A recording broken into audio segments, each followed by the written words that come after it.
Hello and welcome to today's episode of Mortgage Mondays. In today's video, I want to go over what documents are needed for a pre-approval. When I'm talking to my clients and we're going over all of their information and during that consultation, we're talking about all of that information like your debt to income ratio. What payment are you comfortable with? What can you afford? And in that, we also will go over a list of documents that I would like for my borrowers to send to me before I issue that first initial pre-approval. That list of documents, I actually am going to drop in the comments, but I want to talk about those really quickly. The first thing that we are going to ask for is a driver's license. Reason being is we want to validate that you are who you are. We have to add a copy of that. You also will need that driver's license or that identification come closing time. We need to make sure that you are who you say that you are. The next document that we are going to ask for is 30 days worth of pay stubs.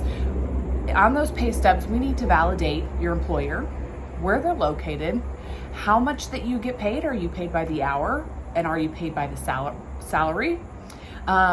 And also just there's some other little calculations that we have to get, taxes, things like that. We also will ask you for 60 days worth of bank statements. In those 60 days, we're going to look at any deposits that have been made. Were those cash? Were those checks? Were those pay stubs? We're also just going to look and see if there has been money transferred from one account to another.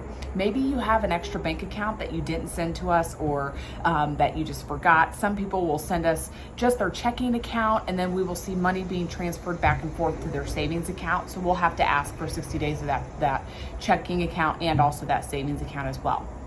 The next document that we'll ask for is like a 401k or a Roth IRA statement.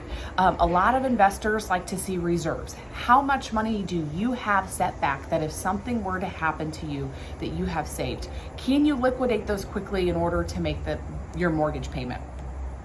We will also ask for, and every situation is a little bit different, but let's just say you're divorced and pay for child support. We'll ask for a divorce decree and also a child support statement as well, just to be able to calculate, do you pay or do you receive child support? There's also just a list of different other documents that we will go over once we do your consultation, and we can kind of get a better idea or snapshot of your specific situation. So that list of 5 is really what we need to be able to issue your pre-approval. Anything additional outside of that is a case-by-case basis, and we will know after we do that consultation. So if you have any comments, if you have any questions, feel free to reach out to me in the email below. I'm available all hours of the day. So we will see you in next week's episode of Mortgage Mondays.